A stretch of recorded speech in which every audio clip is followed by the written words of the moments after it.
Please tell me I'll be okay. I don't know. I wish I was older. Well, adults don't know anything, Glenn. We've examined two women whose stories are about rise and empowerment.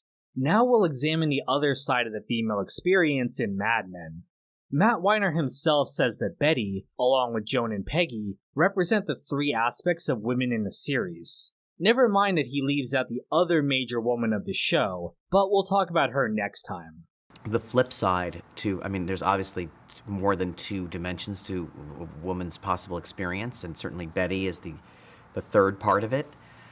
Betty Draper is the first wife of Dawn. She is the quintessential housewife at the beginning of the series. With her blonde hair and beautiful doll-like face, she, along with her husband and two children, represent the picture-perfect ideal of what the American family was supposed to be. And that girl, Betty. I remember Mona said they looked like they were on top of our wedding cake. However, like everyone else in this series, Betty is not happy. But before we get into the reasons why, it's important to know what Betty's story is not about. This is not the story of a woman who is forced to be a housewife. It's not the story of a woman who wants a career instead of domestic duties. That's Peggy and Joan's story. Betty is different in that she actively wants to be a housewife and takes pride in it. Besides getting the handsome prince, are you, an actress or something? No, I'm a housewife.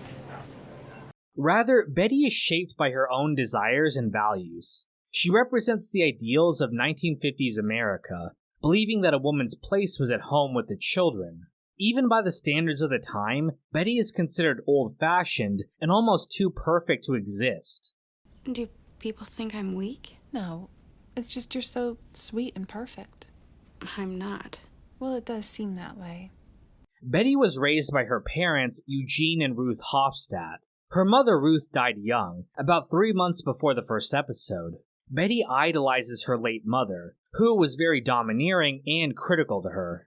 She tries to live her life the way her mother wanted, focusing on her looks and devoting herself to being a wife and mother.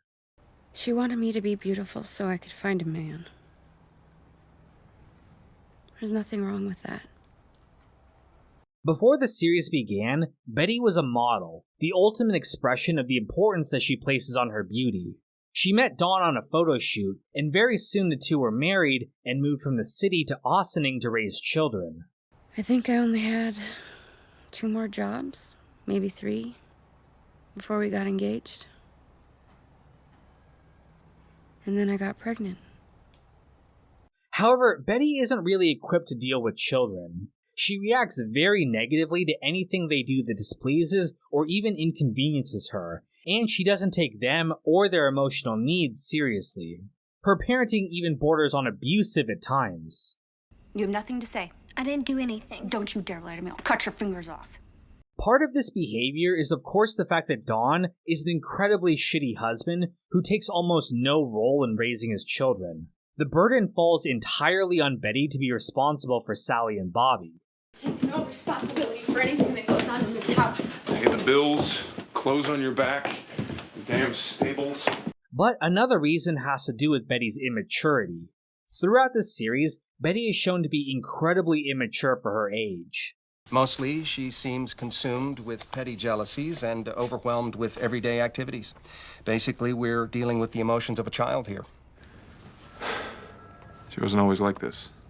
Well, we're finding that this kind of anxiety is not uncommon in housewives. She's very petty, prone to pouting and acting out when she's frustrated. She even sees a child psychologist for a while. Dr. Keener. Call me Dr. Agna. That's what the kids do. This is part of the reason why she has such a hard time being a parent. She went from being a young woman to being a wife and mother without enough time to develop as her own person. Emotionally, she's still very childlike, and the burden of having to be responsible for another person is overwhelming to her. I'm here all day, alone with them, outnumbered. What about Carla? Doesn't she count? It's not her job to raise our children. I'm here, then you come home and get to be the hero. It's also why Betty has such a close relationship with Glenn Bishop.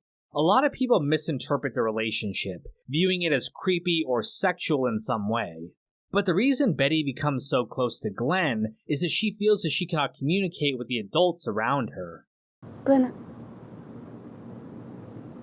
I can't talk to anyone. It's so horrible. Later on, she reacts very badly when Sally and Glenn become friends, and forbids Sally from seeing him. On some level, she's jealous that her daughter is stealing her friend from her. That boy is bad. No, he's not. Believe me. I know him better than you do. You don't know him at all. However, Betty's immaturity isn't the only reason she's unsatisfied with her life. It's that her picture-perfect life isn't all that great. Despite appearances, Betty is extremely lonely. Not just because Don works all the time, but even when he is there, he's still not emotionally available to her. I want you so badly. Don hides his identity as Dick Whitman from Betty, believing that a woman like her would never love the real him. But ironically, this secrecy is why she falls out of love with him. Because he was always hiding from her and the children, he could never be there for them emotionally. You lied to me every day.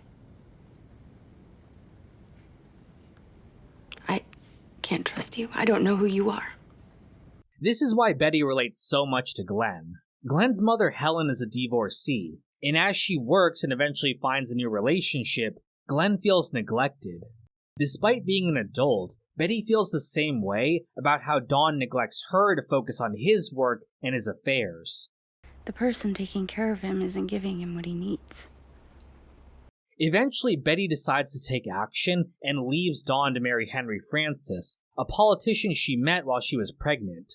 Henry is a much better partner for Betty, being both devoted to her wholeheartedly, while at the same time having the emotional maturity that she lacks. Jesus, Henry, just once could you take my side? No one's ever on your side, Betty. However, the fact that she immediately remarries another older, high-functioning man means that Betty ultimately still hasn't grown at all. She's just moved from one marriage to another provider who will take care of her, and is still in the same place that she was with Don. It's why she continues to be unsatisfied in her new marriage, despite how much of a better husband Henry is. So much change. It's made everything difficult. Her dissatisfaction is in part a sign of the times that she's living in. As the 60s progress on, the ideal of the housewife begins to get left behind. Women start to find more opportunities in the workforce, and women like her friend Francine, who once scoffed at the idea of a woman working outside the home, has gotten herself a part-time job in order to escape the boredom of domestic life. As they get older, there's less and less to do. Being alone in the house all that time. I really needed a challenge. Well, there's still plenty of challenges ahead, believe me. At the end of the series, Betty finally manages to make a move and try and develop as a person. She goes back to college to get her master's degree in psychology, and the fact that she's continuing her schooling shows that she's finally moving past her childishness and into adulthood. Of course, it's just as she makes this development that tragedy strikes. It's aggressive, and it's very advanced. I wish there was better news. Betty's cancer diagnosis can be read a number of ways. It's of course tragic that Betty is the one character that dies from smoking, the thing that we are warned about from the first episode. My wife hates it. Reader's Digest says it will kill you. Yeah, I heard about that. Ladies love their magazines. Betty is a habitual smoker, of course, so it makes sense. But of all the characters who smoke like there is no tomorrow, it's Betty that actually pays the price. It's worth saying now that it's over that I always knew that Betty would die, would contract lung cancer. Another way to look at it is that Betty dies because her era is dying. The 1960s are coming to an end, and with it the end of the values of that era. The future belongs to women like Peggy and Joan, women who want more from life. Betty was stuck in the past, and as she was unable to move into the future, it left her behind. I don't know. Maybe I'm old-fashioned. Betty Draper, that is indeed how I would describe you. But you can also look at her acceptance of her death as a strength. She's comfortable where she is and accepts the reality of her situation with grace. Don had to run to the end of the continent in order to finally face his own problems, and even then might have just traded it in for another advertisement.